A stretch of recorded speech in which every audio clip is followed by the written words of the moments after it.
Have you ever noticed how lighthouses always seem to stand apart from the world, as if they exist in their own dimension of time and space?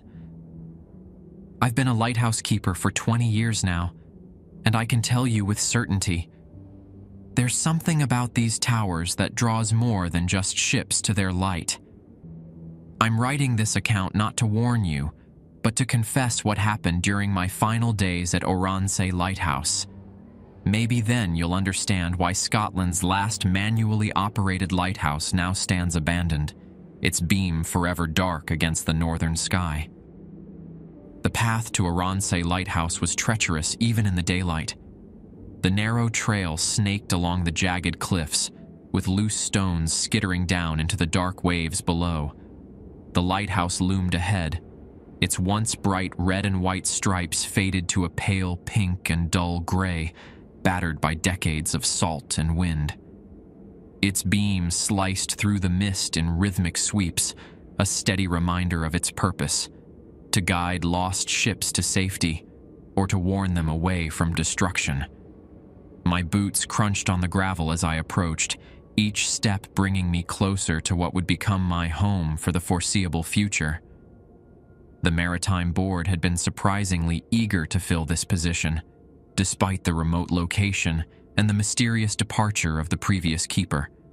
They'd practically thrust the keys into my hands, along with a hastily printed manual of operations that looked decades out of date.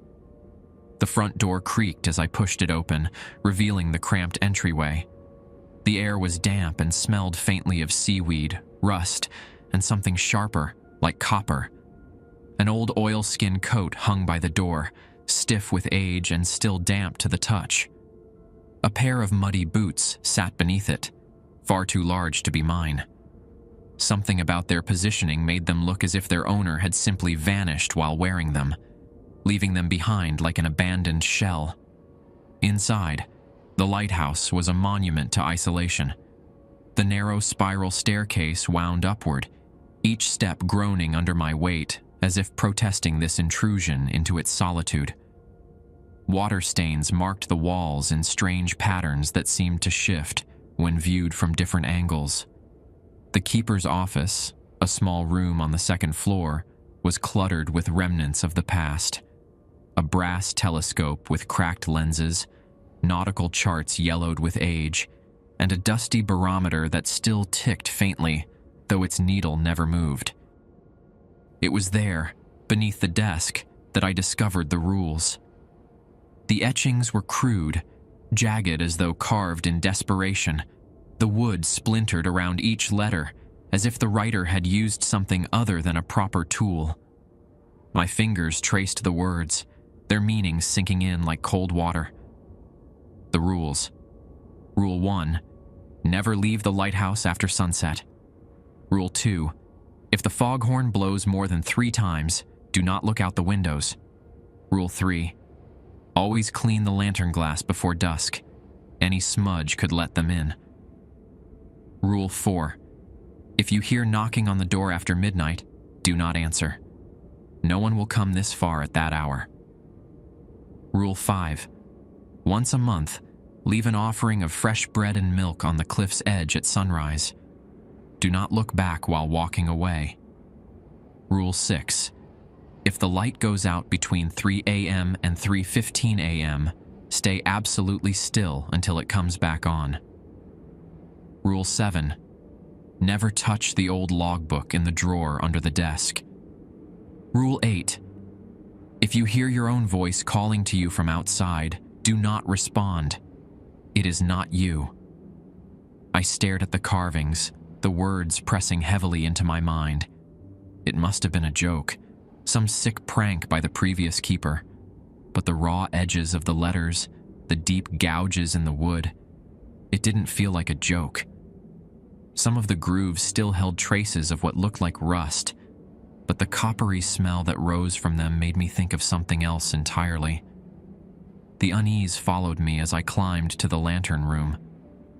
The massive lens turned slowly, its prisms catching and splitting the late afternoon light into rainbow fragments that danced across the walls. As I cleaned the glass, I couldn't shake the feeling that someone or something was watching me. In the reflection of the lens, I could have sworn I saw movement behind me, but when I turned, there was only the empty room and the endless sea beyond. By the second night, the lighthouse felt alive in a way that made my skin crawl. Every creak of the floorboards, every groan of the wind seemed amplified, as though the building itself was breathing. The day had been spent maintaining the foghorn, my hands covered in grease as I checked its mechanisms and oil levels. It was an ancient beast of brass and iron, its fittings tarnished and green with corrosion, but somehow it still worked. The Maritime Board had mentioned it was scheduled for automated replacement next year. Now I understood why no one had bothered to modernize it. Some things are better left untouched.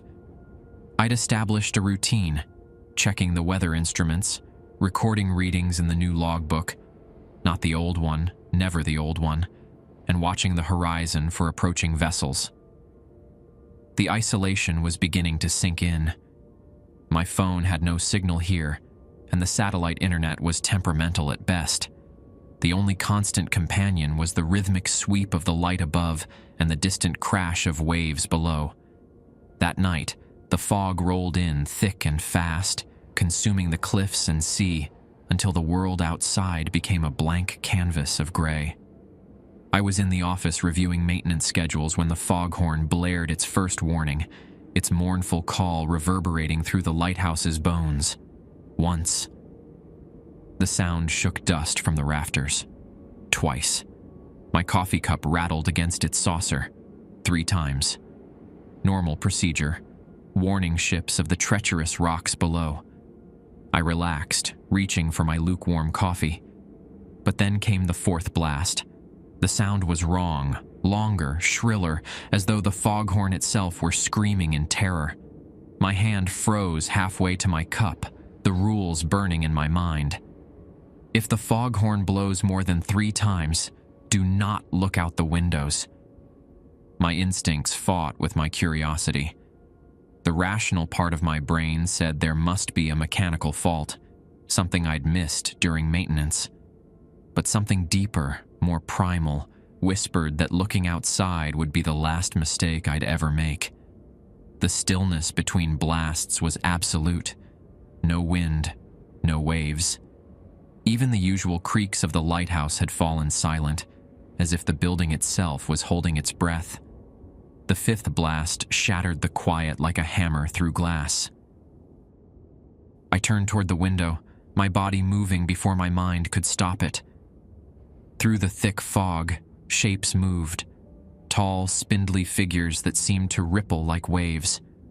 Their outlines were barely visible, but their movements were wrong. Too smooth, too fast, as though they were gliding rather than walking. One of them stopped directly in my line of sight, turning toward the lighthouse. Though I couldn't make out any features in the gray murk, I knew with bone-deep certainty that it could see me. A high-pitched keening filled my ears as I slammed the shutters closed and backed away, my heart threatening to burst from my chest. The foghorn fell silent, its echo dying away into nothing. But then came a new sound. The soft, deliberate scratch of something sharp against wood, tracing slow patterns on the outside of the shutters. I spent the rest of the night huddled in the corner of the office, my back pressed against the wall, listening to that methodical scratching. When dawn finally came, I forced myself to check the shutters. Deep grooves marked the wood in elaborate swirling patterns that almost looked like words in a language I couldn't read and didn't want to understand. The fog had retreated with the morning light, but as I looked out across the calm sea, I couldn't shake the feeling that those figures were still out there, waiting for me to break another rule. The 3rd day dawned gray and overcast, the kind of morning where the line between sea and sky blurred into a single sheet of slate. I'd barely slept, my dreams filled with the echo of that endless scratching, and glimpses of impossibly tall figures moving through fog. My morning coffee tasted like ash in my mouth. The air was thick with the smell of salt and wet earth as I climbed the spiral staircase to the lantern room. Each step felt heavier than the last, as though something was trying to keep me from reaching the top. The light's steady sweep was my only comfort now, a beacon of normalcy in the chaos the night had brought. Rule 3 echoed in my mind. Always clean the lantern glass before dusk. Any smudge could let them in. I was halfway through my usual cleaning routine when I noticed it. At first, it looked like a simple smear on the glass, the kind left by seabirds or salt spray. But as I moved closer, my stomach dropped through the floor. It wasn't just a smudge. It was a handprint. The print was skeletal, each finger impossibly long and thin, stretching nearly 2 feet from palm to tip. The worst part was its location, on the outside of the glass, hundreds of feet above the rocks, where no human could possibly reach without extensive climbing gear. The fingers seemed to ripple slightly in the morning light, as though they were still wet, still fresh. My throat constricted as I forced myself to clean it, the cloth trembling in my hand. The smudge resisted at first, smearing rather than wiping away. It felt cold under the cloth, colder than the surrounding glass, and seemed to leave faint trails of frost in its wake. When it finally disappeared, I could have sworn I heard a soft sigh from outside. Back in the office, I tried to calm my nerves with another cup of coffee. That's when I saw it. Another handprint, this time on the inside of the window by the desk. It was smaller than the one upstairs, but the fingers were still unnaturally elongated. As I stared at it, my blood turning to ice, I realized something that made my heart stop. It was still being formed, the glass slowly frosting over in the shape of a skeletal hand, as though something invisible was pressing against it from my side of the window. I stumbled back, knocking over my chair. The handprint completed itself with agonizing slowness, and then, as I watched, a single fingertip began to move, scratching 4 words into the frost. "We see you, James." The Maritime Board's manual said nothing about this. Nothing about handprints that appeared from nowhere. Nothing about foghorns that screamed into the night. Nothing about the rules carved into the desk. I fumbled for my phone, desperate to call someone, anyone. But the screen showed only static, and through the speaker came a sound like waves, and beneath them, distant laughter. When I finally worked up the courage to approach the window again, the handprint and its message had vanished, leaving no trace on the glass. But as I leaned closer, I noticed something that shocked me to my core. My own reflection seemed slightly out of sync with my movements, its eyes meeting mine a fraction of a second too late. I spent the rest of the day checking and rechecking every window in the lighthouse, cleaning each pane until my arms ached.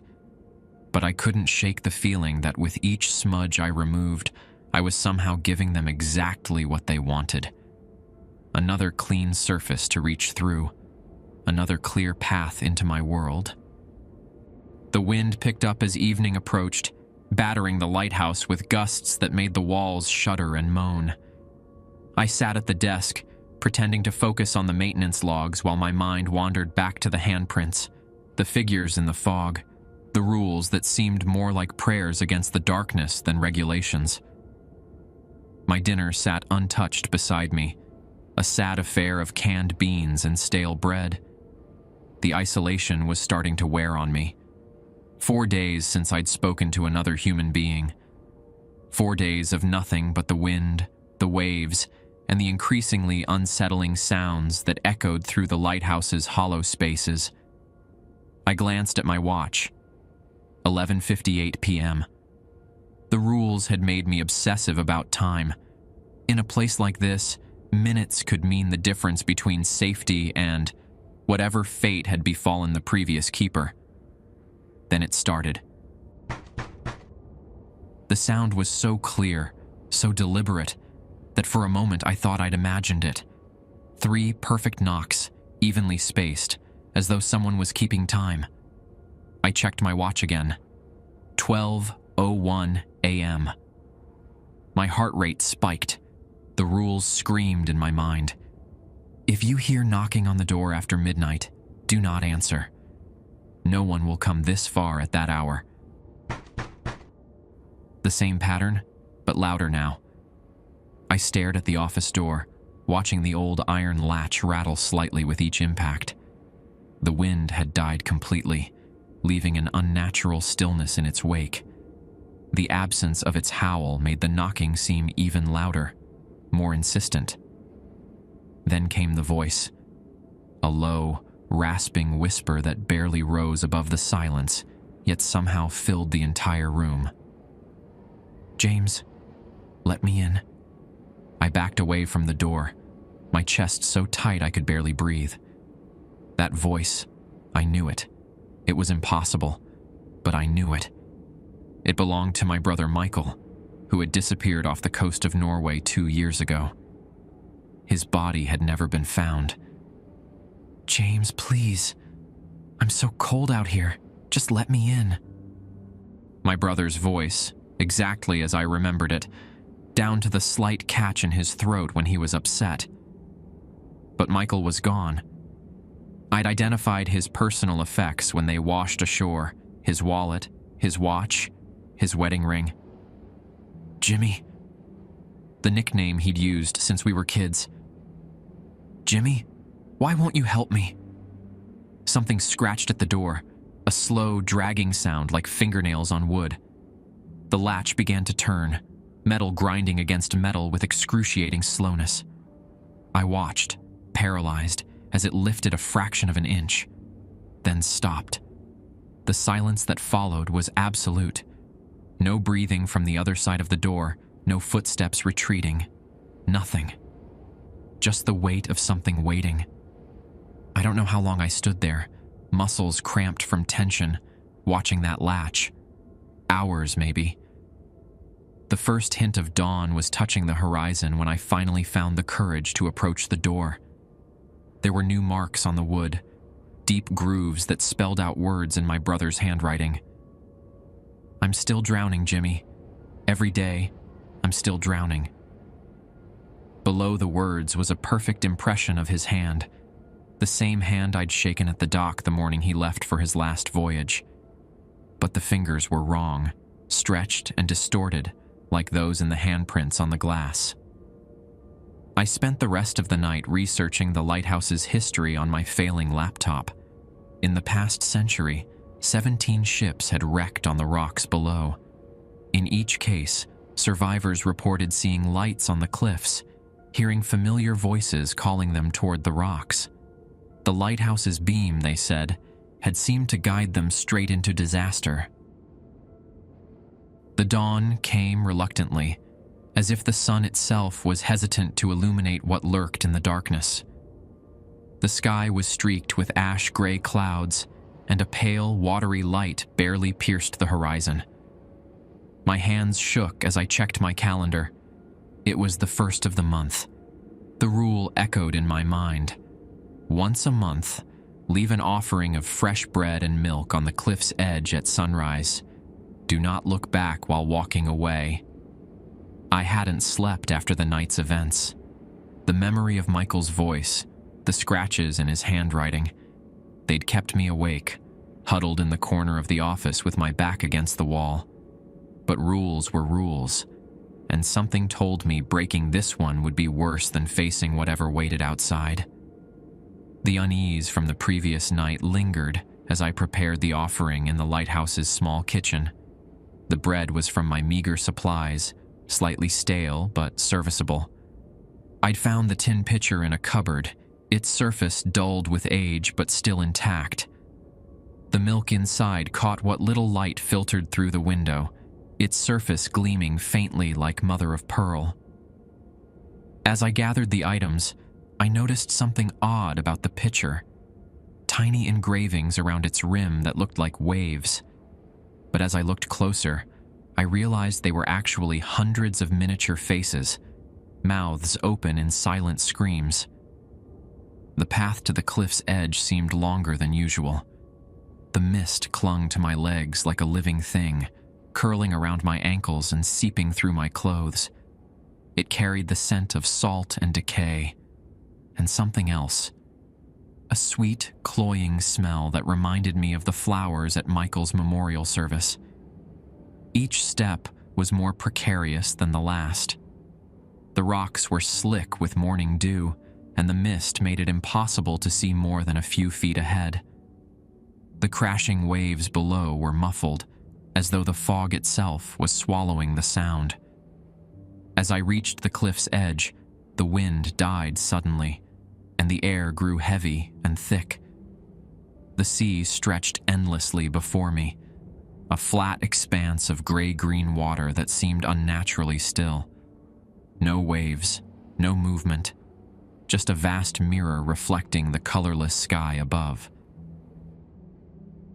I placed the bread and milk on the rocks, my hands trembling. The pitcher made a hollow sound as it touched the stone, like a bell rung underwater. The bread seemed to darken the moment it left my hands, as though it was aging rapidly in the salt air. "Don't look back," I whispered to myself, the rule repeating in my mind like a mantra. I turned, each movement feeling like I was fighting against an invisible current. The wind picked up again, but it carried more than just the usual ocean sounds. Whispers, dozens of them, overlapping and unintelligible, but insistent. My skin crawled as I fought the urge to glance over my shoulder. Then one voice rose above the others, clear as a bell. "James, why are you leaving us?" Michael's voice again, but not alone this time. Behind it, I could hear others. Our father, who died when we were young. Our grandmother. My high school friend who drowned at the beach. All calling my name, all asking why I wouldn't stay. I stopped, my breath hitching. My feet wavered, every muscle screaming to turn around. The voices grew more desperate, more pleading. Something brushed against my back, light as a feather but cold as ice. But I remembered the rules. I forced myself forward, one step at a time, even as the whispers turned to wails of despair. When I finally reached the lighthouse door, the voices stopped abruptly, leaving behind a silence so complete it felt like cotton in my ears. Hours later, when I couldn't stand not knowing any longer, I returned to the cliff. The offering was gone. Not a crumb of bread, not a drop of milk remained. But carved into the rocks where I'd left them were deep grooves that formed words. "Thank you, little brother. See you next month." Below the words was the image of a lighthouse, rendered in perfect detail. But in its windows were faces, dozens of them, pressed against the glass, looking out at the sea with hollow eyes. The sixth night started deceptively peacefully. The wind was gentle, almost playful, and the waves below had settled into a rhythmic lull. I sat in the keeper's office, surrounded by stacks of old maintenance records I'd been using to distract myself. My watch read 2:47 a.m. As I flipped through the yellowed pages, I found myself questioning whether I'd been overreacting. Maybe the isolation was getting to me. Maybe I was seeing patterns where there were only coincidences. The logical part of my mind tried to explain away the handprints, the voices, the carvings in the rocks. After all, lighthouses were known for playing tricks on their keepers' minds. The Maritime Board's manual had a whole section on maintaining psychological equilibrium in isolated conditions. I glanced at the barometer. It hadn't moved since I arrived, its needle frozen at fair despite the constantly changing weather.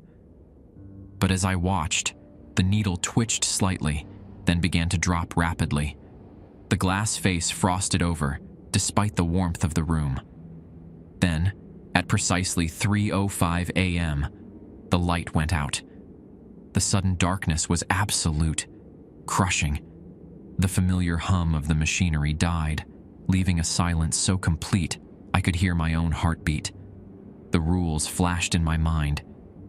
If the light goes out between 3 a.m. and 3:15 a.m., stay absolutely still until it comes back on. I froze, my hands gripping the edge of the desk. The darkness pressed against my eyes like a physical weight. My watch ticked loudly in the silence. 3:06 a.m., 9 more minutes to endure. Then came the footsteps.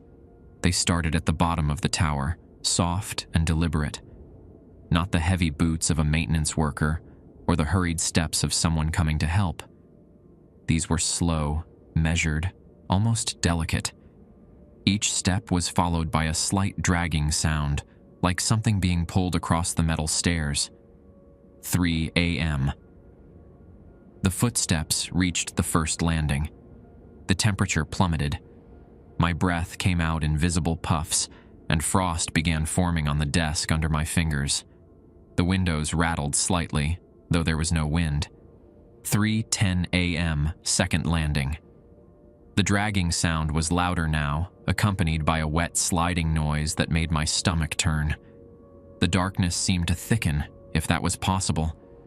I could feel it pressing against my skin, probing, searching. The air took on a heavy, metallic taste that reminded me of blood. 3:12 a.m. The footsteps stopped just outside the office door. The handle began to rattle. I clenched my teeth, every muscle in my body rigid with fear. My watch seemed impossibly loud in the silence. Tick, tick, tick. Then a voice, my voice, whispered from the other side. "James, let me in. I need your help." The words were mine, but the tone was wrong. It was like hearing a recording played at slightly the wrong speed. Behind it, I could hear other voices, dozens of them, all whispering my name in that same distorted way. 3:13 a.m. The handle turned fully, but the door didn't open. Instead, something pressed against it, making the wood creak and bend inward. In the darkness, I could see the door bulging as if something massive was trying to force its way through. I kept absolutely still, remembering the rules. My legs cramped from tension, and sweat froze on my forehead despite the cold. At exactly 3:14 a.m., the light flickered back to life. The footsteps retreated, faster now, almost fleeing, and the temperature began to rise. When the door finally swung open on its own, the hallway was empty. But something had changed. The light from the lantern room above seemed different, dimmer somehow, and tinged with a subtle greenish hue that reminded me of deep water. And in its beam, I could see that the walls of the office were now covered in tiny handprints, as if made by children's hands. When I checked the maintenance log later, I found an entry from exactly 100 years ago. Third time this month, the light has gone out at 3 a.m. Each time, they get closer to breaking through. God help the keeper who lets them in. After 6 days of following the rules, of resisting every urge to understand what was happening, I finally broke. The logbook, the one I was specifically forbidden to touch, called to me from its hiding place beneath the desk. Something about last night's events had pushed me past the point of caution. I needed answers more than I needed safety. My hands trembled as I pulled it from its resting place. The leather cover was cracked and brittle, its surface marked with strange patterns that seemed to shift when I wasn't looking directly at them. The binding was secured with a brass clasp that was ice cold to the touch, despite the warmth of the morning sun streaming through the window. The moment I broke the seal, the air in the room changed. The sunlight dimmed, and that coppery smell, the one I'd noticed on my first day, grew stronger. From somewhere deep in the lighthouse, I heard the foghorn give a single, quiet moan, like a warning. The first pages were exactly what you'd expect from a lighthouse log, neat columns of dates, times, weather conditions, ship sightings, maintenance records. But as I turned the pages, things began to change. The handwriting became more erratic, the entries less professional. Entry from 1912. The fog is alive. It moves with purpose, and I swear I saw something inside it. A shape. Watching. It stands at the edge of the light's reach, always just out of clear view. The other keepers say I'm seeing things, but I know what I saw. It had my wife's face, but wrong somehow.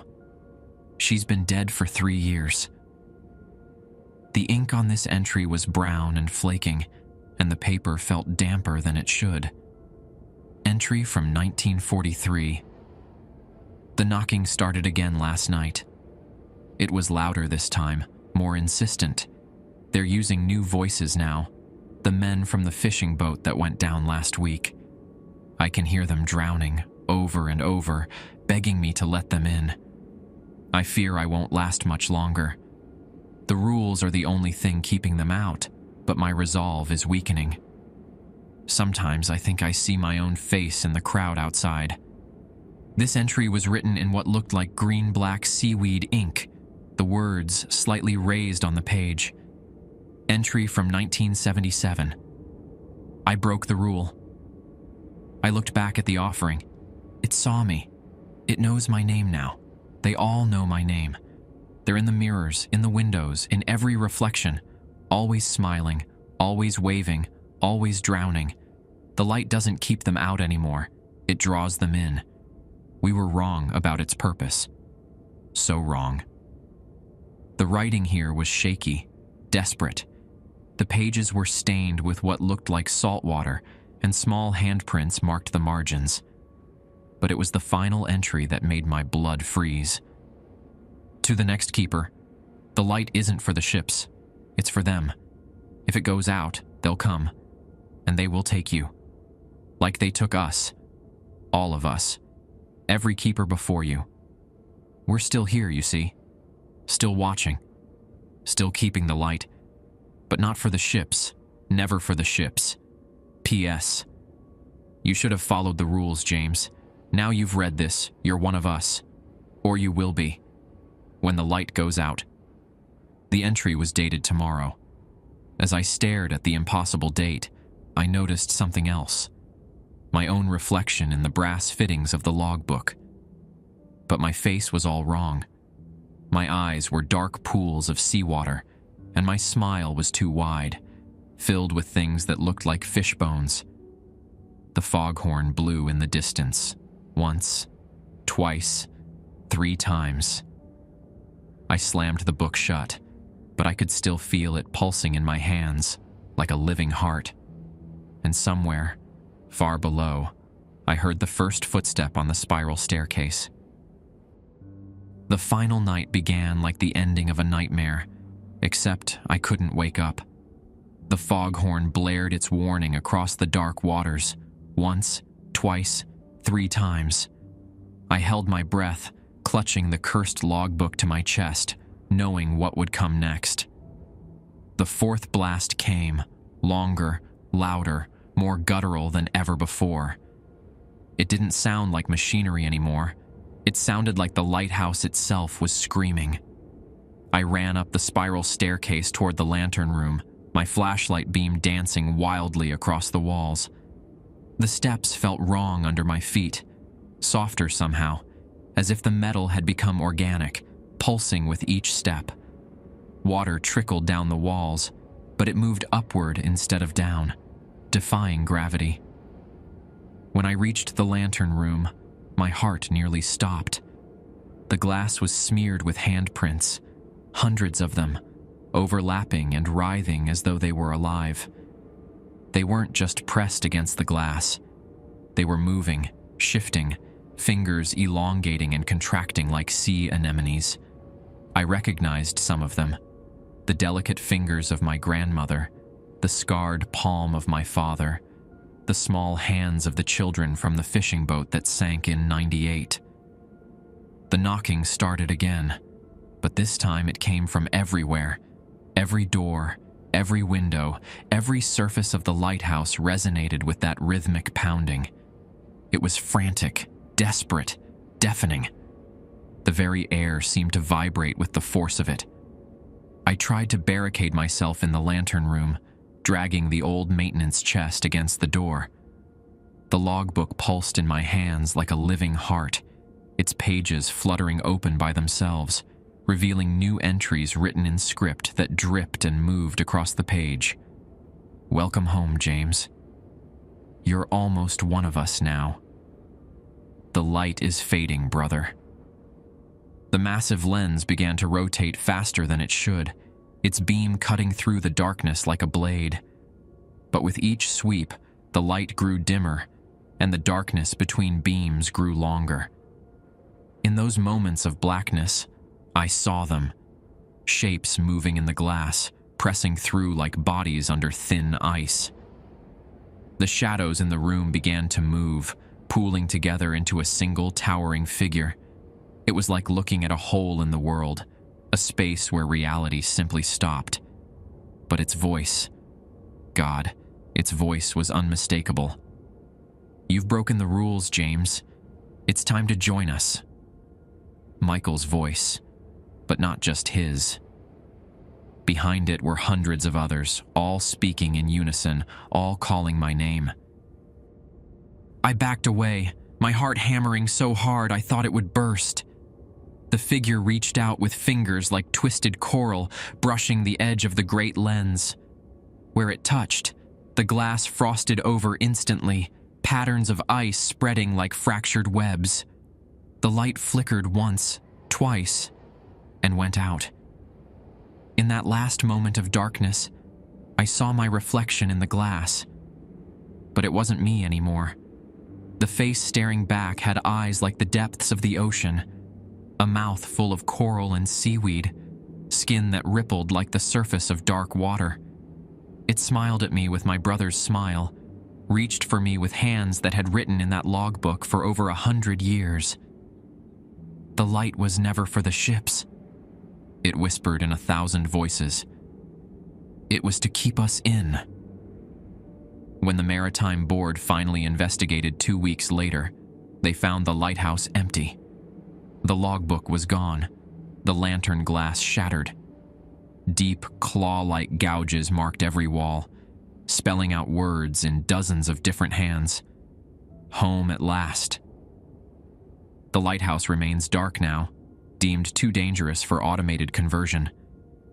But locals tell stories of strange lights on the cliffs at night, and some swear they've heard voices, low, desperate, and faintly familiar, calling from the fog.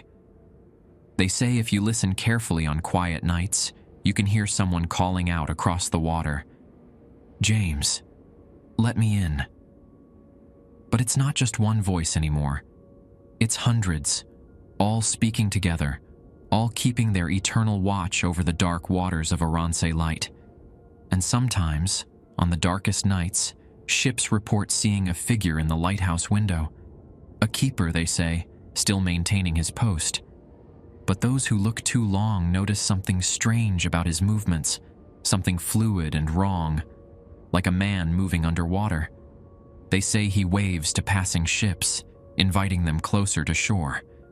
And sometimes, if the fog is thick and the night is dark enough, they say his smile stretches just a little too wide, filled with things that glisten like fish scales in the dark.